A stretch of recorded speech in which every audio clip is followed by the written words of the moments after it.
अधि याद कुछ मत रखो, ठीक है ना, याद रखने के लिए नहीं बोलेंगे, कॉन्सेप्ट लगा लो, ठीक है, कि जब तुम एक सर्कल में पूरा एंगल घूमते हो ऐसे, ठीक है, तुम्हें फॉर्मूला ही तो लगाना है बस, ठीक है ना। जब तुम एक सर्कल में पूरा एंगल घूमते हो, पूरा एंगल मतलब मान लो तुम ए से चले, ठीक है ना, ए से चलते चलते चलते चलते चलते फिर से ए पे पहुंच गए। तो तुम ए से चल के ए पे पहुंचे तो कितना एंगल घूमे, कितना एंगल घूमे, 360 डिग्री, 360 डिग्री तो घूमे ना। अरे ए से ए चलने मतलब पूरा एक एंगल घूमने का मतलब 360 डिग्री घूमे, ठीक है ना, थ्री यस। सिक्सटी डिग्री ठीक है, ये डिग्री में था, ठीक। और अब हमें फॉर्मूला पता है कि एंगल इज इक्वल टू होता था arc by radius, angle is equal to arc की लेंथ अपॉन रेडियस, ठीक है ना। तो angle is equal to R by radius, तो आर्क की लंबाई तो इस पूरे सर्कल के पेरीमीटर या सर्कमफ्रेंस की लंबाई की इक्वल है, तो 2 पाई, रेडियस अगर आर है तो 2 पाई आर बाई आर, तो आर आर कट गया तो ये आया था 2 पाई, ठीक है। ये 2 पाई किस में आया था, रेडियन में आया था, सी लगा देते हैं मतलब रेडियन, ठीक है ना। इसका मतलब 360 डिग्री जो होता है वो 2 पाई रेडियन के इक्वल होता है, 360 डिग्री 2 पाई रेडियन के इक्वल होता है। 3 डिग्री अलग यूनिट हो गई, रेडियन अलग यूनिट हो गई, लेकिन हम दोनों में मेजर क्या कर रहे हैं, एंगल को ही तो मेजर कर रहे हैं, ठीक है ना। तो हमने क्या बोला कि 360 degree is equal to 2 pi radian, ठीक है ना, 2 पाई रेडियन, ठीक है। अब तुम इसके ऊपर सी नहीं भी लगाओगे, जैसे बुक में लिखते हैं तो सी नहीं लगाते हैं, ठीक है ना। तो अगर केवल पाई में लिखा है तो समझ जाओ वो रेडियन में लिखा हुआ है, ठीक है। तो 360 degree is equal to 2 pi radian, तो 1 degree is equal to 2 pi by 360, 1 degree is equal to 2 pi by 360 radian, ठीक है ना। तो यहाँ से पाई से कहाँ गया, पाई से पाई मतलब 2 से इसको कट कर दो, तो 2 से ये कितनी टाइम चला जाएगा, 180, तो हो जाएगा पाई बाई 180 रेडियन, ठीक है ना। अब इसको चाहे कैलकुलेट कर लोगे, मतलब अगर वैल्यू भी कैलकुलेट करना चाहो तो याद रख सकते हो, अगर रखने का मन है, नहीं रखोगे तो कोई दिक्कत नहीं, पूछता नहीं है, ठीक है ना। 1 डिग्री इज इक्वल टू, तुम्हें बेसिकली याद रखना है, 1 degree is equal to pi by 180 radian, ठीक है ना। या इसको लिखना चाहो तो लिख लो, 0 पॉइंट डिवाइड कर लोगे अगर, ठीक है ना, कैलकुलेटर में करके देखा ना, तो 0.017, ठीक है ना, रेडियन। सर क्या या ऐसे क्वेश्चन आ सकते हैं कि like convert 50 degree into radian? Yes, हाँ आ सकते हैं, बिल्कुल आ सकते हैं, बिल्कुल आ सकते हैं, क्यों नहीं आ सकते, ठीक है ना। तो 1 degree is equal to pi by 180 radian, ठीक है। तो 1 रेडियन इज इक्वल टू क्या, इसी का उल्टा कर दो, 1 radian is equal to 180 by pi degree, 1 radian is equal to 180 by pi degree. ये इसको अगर लिखोगे तो पाई की वैल्यू होती है 22/7, यहाँ पे रख लेना, तो ये आ जाएगा 122/7, यहाँ पे 22/7 रखोगे तो ये आ जाएगा कितना, ऑलमोस्ट अप्रोक्सीमेटली 57 डिग्री आ जाता है, ठीक है ना। 57 डिग्री मतलब 1 radian is equal to 57 degree, 1 radian is equal to 57 degree, 1 radian is equal to pi by 180, 1 degree is equal to pi by 180 radian या 0.017 रेडियन, और 1 degree 1 radian is equal to 57 degree. Clear है, यहाँ तक एकदम clear है ना। Yes sir. ठीक है, अब आते हैं अपने ट्रिग्नोमेट्री, ठीक है। ये तो देखो तुम्हारा एंगल के बारे में बात कर रहे थे, क्योंकि ट्रिग्नोमेट्री में हमें एंगल के बारे में भी पढ़ना होता है, ठीक है ना। अभी जैसे हम पढ़ रहे हैं यहाँ पे, जो हम यहाँ पे जो ट्रिग्नोमेट्री पढ़ने वाले हैं, वो ट्रिग्नोमेट्री मतलब क्या है, बेसिक हम केवल क्लास 10 तक की ट्रिग्नोमेट्री पढ़ रहे हैं, ठीक है ना। क्लास 10 में ट्रिग्नोमेट्री पहली बार स्टार्ट होती है, देन वो फिर क्लास 11 में भी आती है, क्लास 11 में थोड़ा सा एडवांस लेवल पढ़ते हैं, जैसे कि हमने तुमको पढ़ाया था लास्ट, जो पुराने बच्चे तुमको पढ़ाया था, तो एंगल की बात की थी, तो देखो 0 से 90 डिग्री के एंगल की बात की तो बहुत ज्यादा फॉर्मूला भी नहीं आया था वहां पे, ठीक है ना। तो अपने क्लास 10 तक में इतना ही होता है, ठीक है।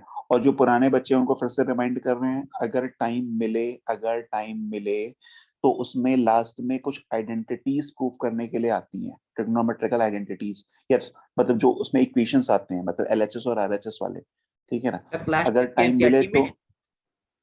तुम्हें मैंने उसमें भी भेजा था, पीडीएफ में भी सेंड किया था, तो उसमें भी मतलब क्लास 10 की एनसीईआरटी की जो एक्सरसाइज से क्वेश्चन था मैंने सेंड किया था, ठीक है ना। टाइम मिलेगा तो उसको प्रूफ कर लेना, मतलब प्रूफ करना ही होता है, ट्रिग्नोमेट्री के जो फॉर्मूले पढ़े वही 2-3 फॉर्मूले जो होते हैं, ठीक है ना, वही तो यूज वो करके उसको प्रूफ हम प्रूफ कर करना लिए थे। होता है, ठीक है ना।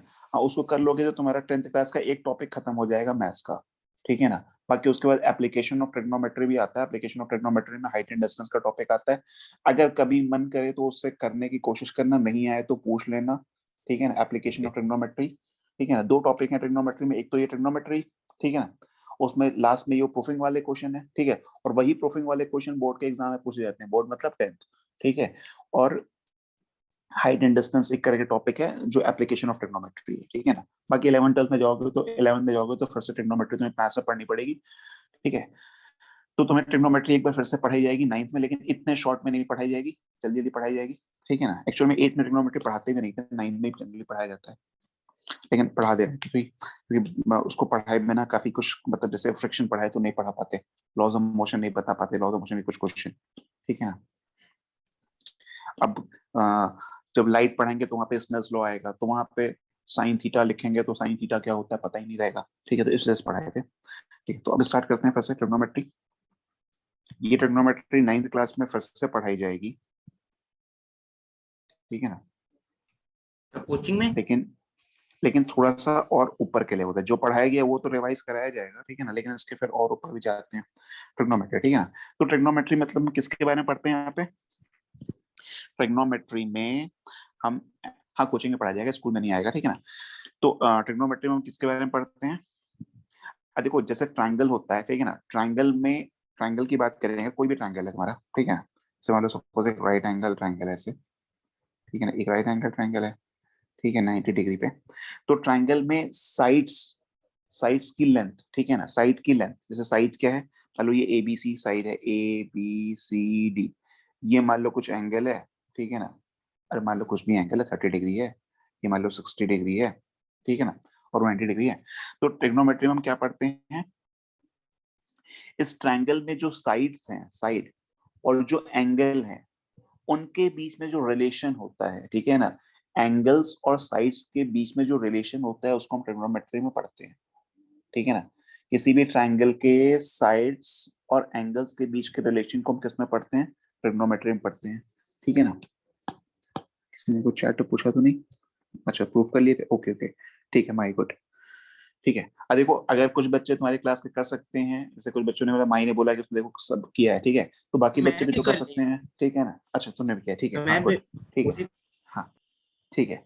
अच्छा अवरेल ने भी किया, ओके, ठीक है। बाकी बच्चे अंशिका, आद्या, अगर नहीं आद्या तो नहीं है अभी, यस बानी, बानी ने किया, किया है क्या, Mohit, Prince, yes sir I Ujjwal, M Vaibhav, yes ठीक है, सर। कर लिया था ना। अब देखो कर लोगे तो तुम्हारे लिए आसानी होगी, ठीक है ना, कि तुम्हारा कम से कम क्लास 10 का एक मैथ्स का टॉपिक खत्म हो जाएगा, ठीक है। फिजिक्स में अपने उसकी कोई जरूरत नहीं थी, इसलिए बहुत ज्यादा उसमें बताए नहीं थे, ठीक है ना। और अगर कभी आगे अभी छुट्टी वुट्टी कभी मिलेगी, जैसे दशहरा की हो गई है, दिवाली को छुट्टी मिलेगी, तो उसमें अगर टाइम मिले तो एप्लीकेशन ऑफ ट्रिग्नोमेट्री भी देख लेना, ठीक है ना। उसमें हाइट एंड डिस्टेंस करके टॉपिक है, हाइट एंड डिस्टेंस, ठीक है ना। तो करना अगर नहीं आएगा तो पूछ सकते हो, ठीक है ना। हाँ, तो ट्रिग्नोमेट्री में क्या पढ़ते हैं, दिस इज द, वैसे ये तुम्हें नोट्स सेंड किए थे आज, अभी तो देखे नहीं होगे वैसे, स्टडी ऑफ रिलेशनशिप बिटवीन,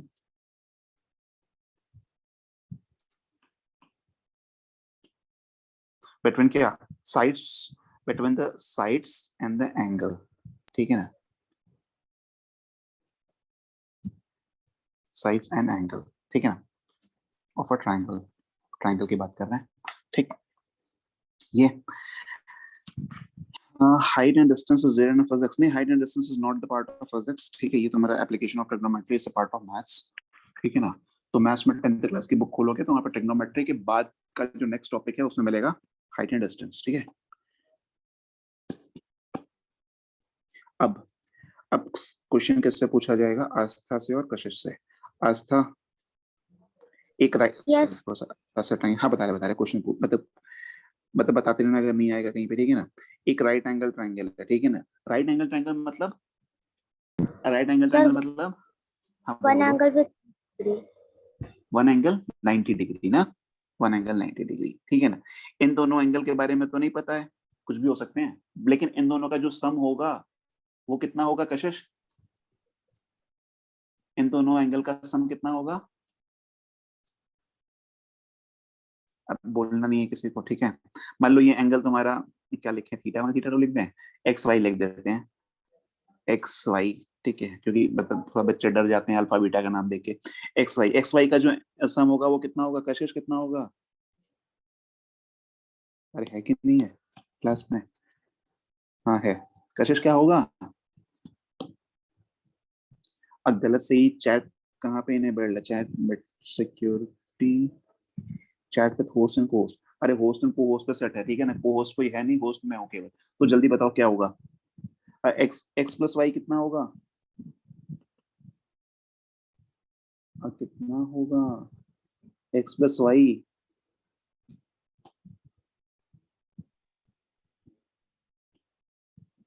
देखो नहीं बोलोगे तो फिर तो मेरे पास कुछ ऑप्शन ही नहीं है, आप हम कुछ कर ही नहीं सकते। चलो ठीक है, X plus Y is equal to 90 degree होगा। एक्स प्लस वाई जो होगा वो 90 डिग्री होगा, ठीक है। क्यों 90 डिग्री होगा? क्योंकि किसी भी ट्रायंगल के तीनों एंगल का जो सम होता है, किसी भी ट्रायंगल के तीनों एंगल का जो सम होता है वो 180 डिग्री होता है, ठीक है ना।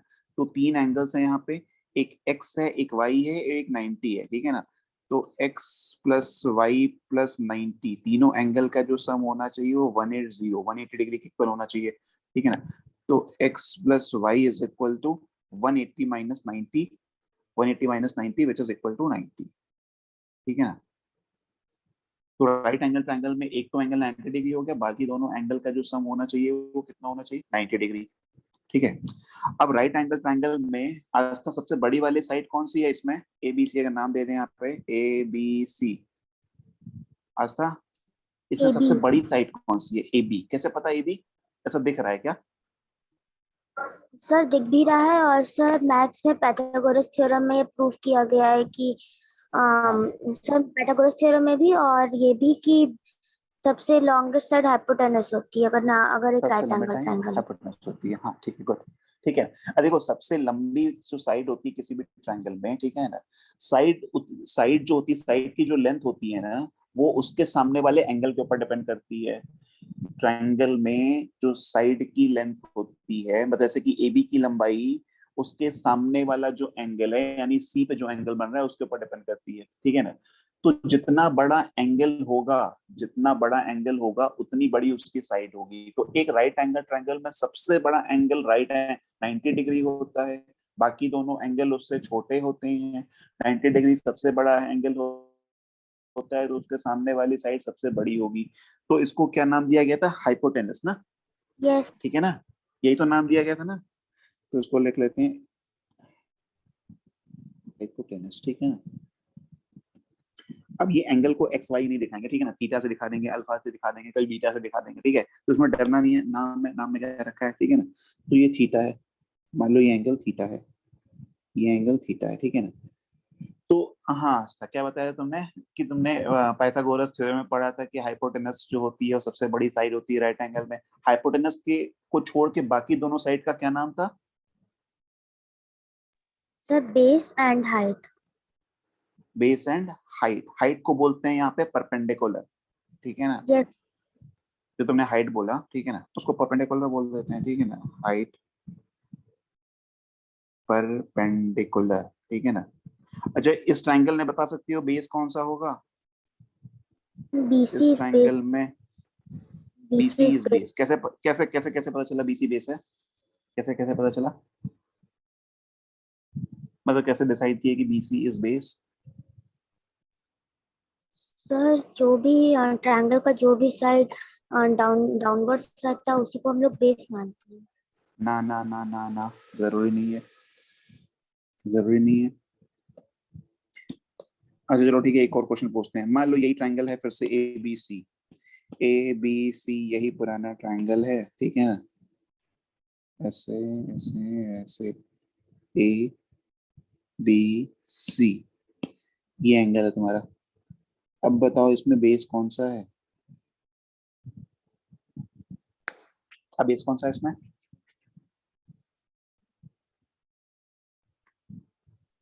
Sir according to me BC will be only.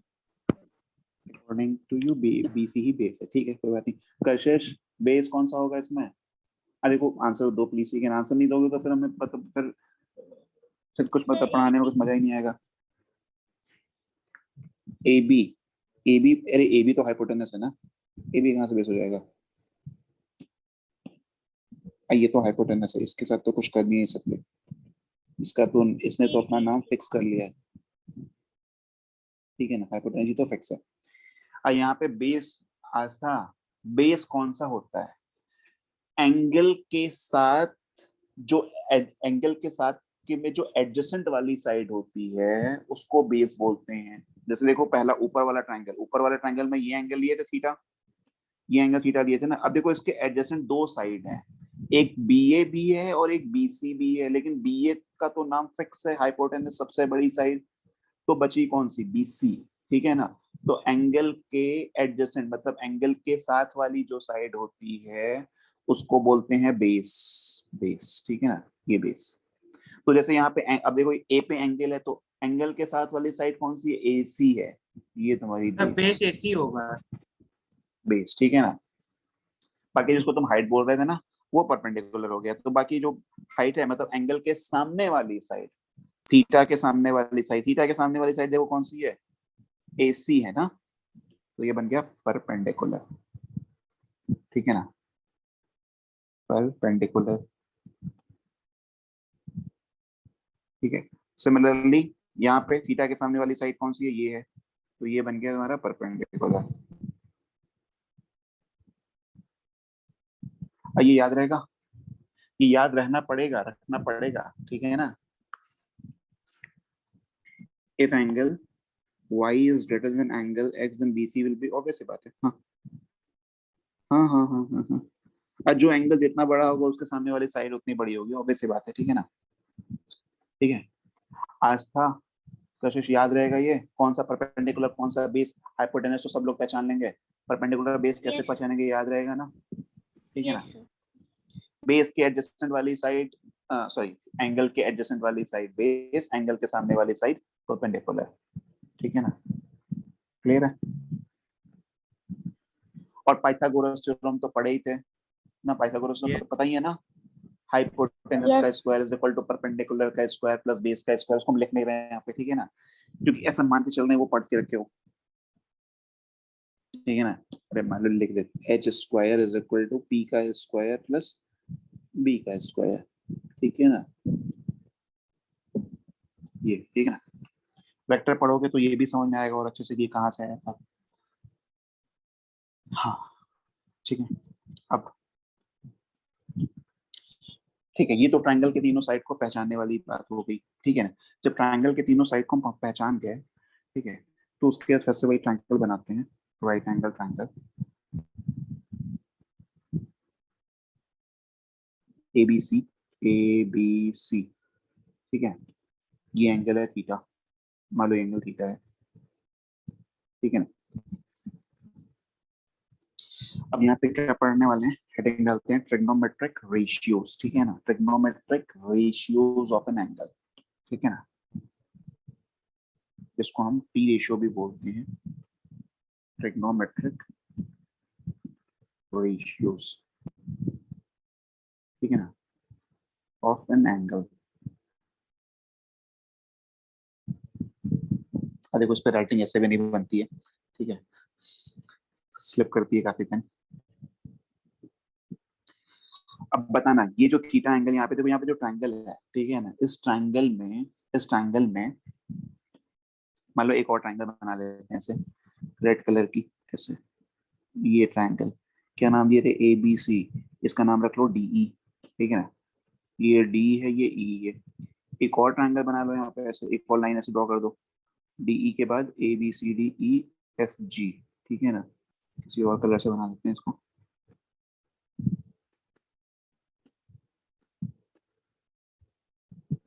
ABCDE के बाद F और G रख देते हैं, इसका नाम FG, ठीक है, ये E है, ठीक। जरा ट्रायंगल को देखो जरा ध्यान से, CDE को देखना, CDE, ठीक है, यहाँ पे हम तीन ट्रायंगल है हमारे पास, CDE, CFG और CAB, तीन ट्रायंगल देखना है ना, ठीक है ना, ये तीन ट्रायंगल देख रहे हैं, ठीक है ना। अब यहाँ पे जरा ध्यान से देखना, अगर हम ट्रायंगल CDE में इसका अगर हम रेशियो देखो, डी अगर हम यहाँ पे रेशियो लिखते हैं, साइड्स के रेशियो को लिखते हैं, मान लो जैसे CDE में लिख रहे हैं, तो हमने लिखा है यहाँ पे, मान लो ऐसे लिखा DE upon CD, DE upon CD, ठीक है ना, DE अपॉन CD। ठीक, दूसरे ट्रायंगल में रेशियो लिख रहे हैं, मतलब जो CFG है उन्हीं साइड का रेशियो, ठीक है ना। तो यहाँ पे क्या लिखेंगे, FG सही है ना, DE के बाद ये FG, हाँ ठीक है, या GF लिख लो, ठीक है ना, GF अपॉन CF। CAB में लिखोगे तो क्या लिखोगे, AB अपॉन AC, ठीक है ना, AB अपॉन AC, ठीक है। अब देखो इन तीनों ट्रायंगल को तुम अलग अलग देखो, तो इसका जो एंगल C है, एंगल C जो है, मतलब एंगल थीटा जो है, मतलब एंगल C जो थीटा है वो कॉमन है। अरे वो सबके लिए कॉमन है ना, सबके लिए सेम है ना। जो ये ट्रायंगल, यस तीन यस ट्रायंगल बनाए यहाँ पे CDE CFG CAB, तो उसके लिए जो C पे एंगल बन रहा था जो कि एंगल थीटा था, वो सबके लिए कॉमन था, वो सबके लिए कॉमन था, ठीक है ना। तो अगर ये एंगल सबके लिए कॉमन है, मतलब थीटा की वैल्यू जो है वो अगर फिक्स है सब तीनों ट्रायंगल के लिए, तीनों ट्रायंगल के लिए एंगल C वाज कॉमन, ठीक है ना। तो ये जो हमने रेशियो लिखा है ना, ये रेशियो की जो वैल्यू होगी ना, वो सबकी क्या होगी, इक्वल होगी।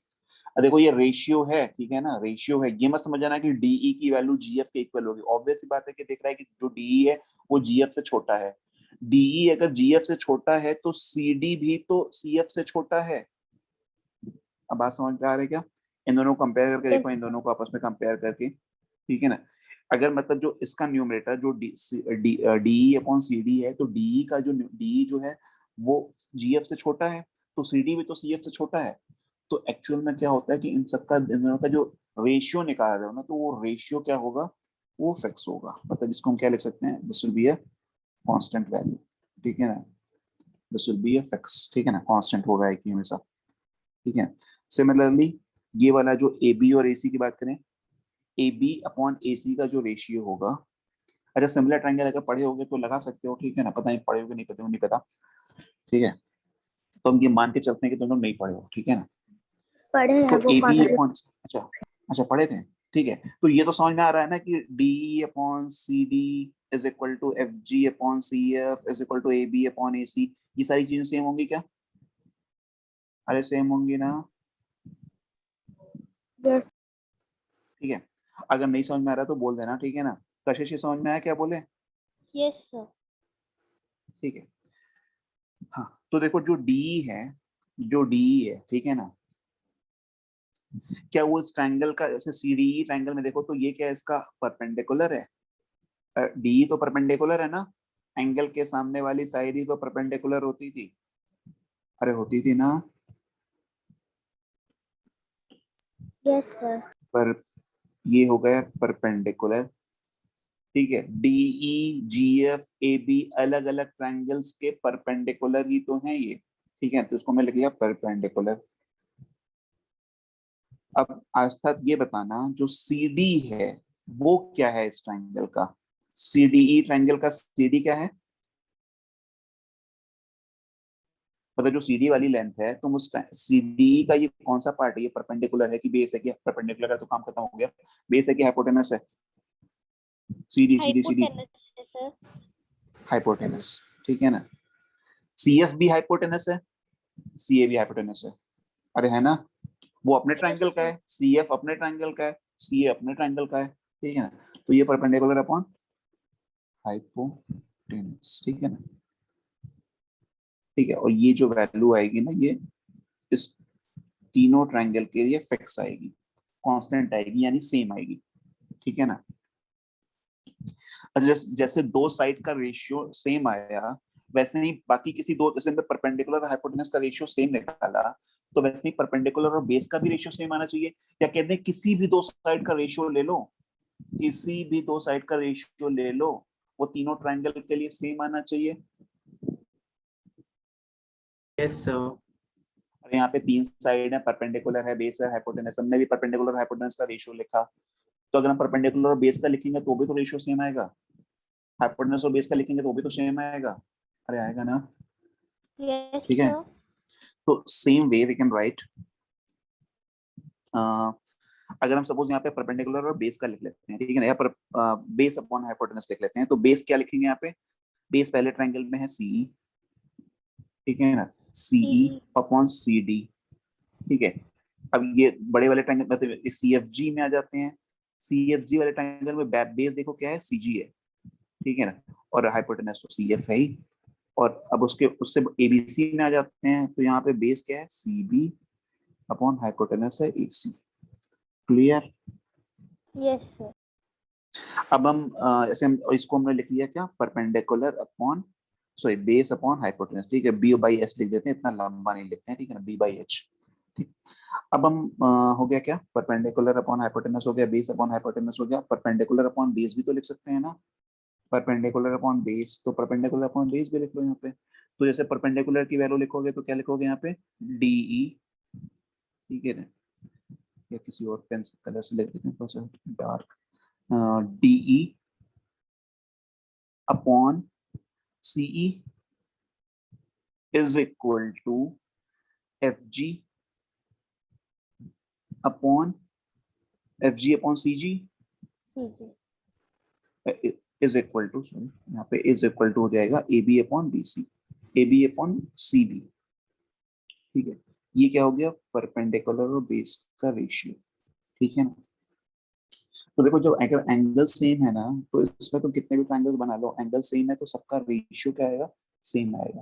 बेसिकली कहने का मतलब ये है कि अगर ये वाला ऐसे तुम ट्रायंगल बना रहे हो, बड़ा सा ट्रायंगल बना रहे हो, और ये पे छोटा सा ट्रायंगल बना रहे हो ऐसे, ठीक है ना, ये छोटा सा ट्रायंगल बना रहे हो, ये वाला एंगल और ये वाला अगर एंगल सेम है, तो ये ए बी सी है, ये पी क्यू आर है, पी क्यू आर है मान लो, ठीक है ना।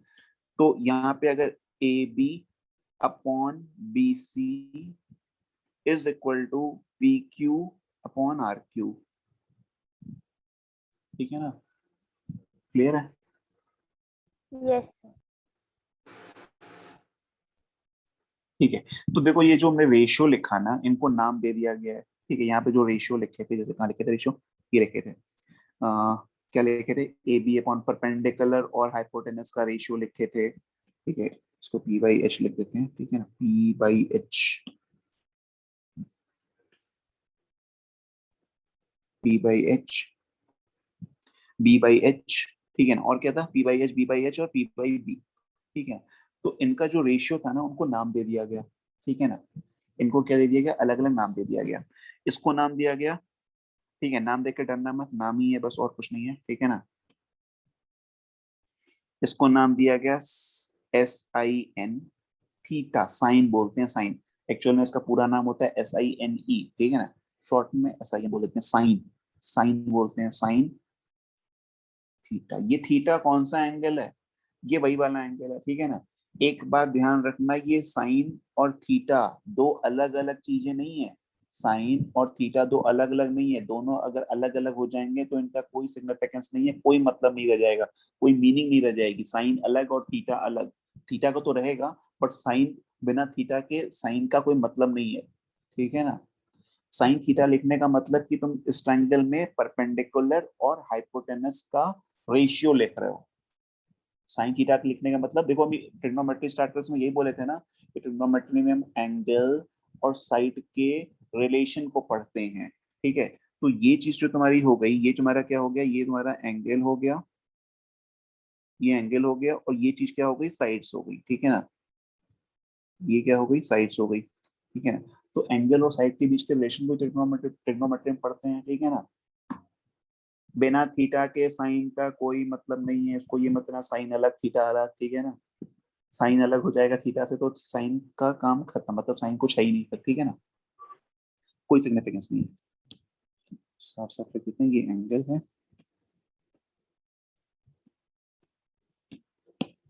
ये वाली चीज जो है,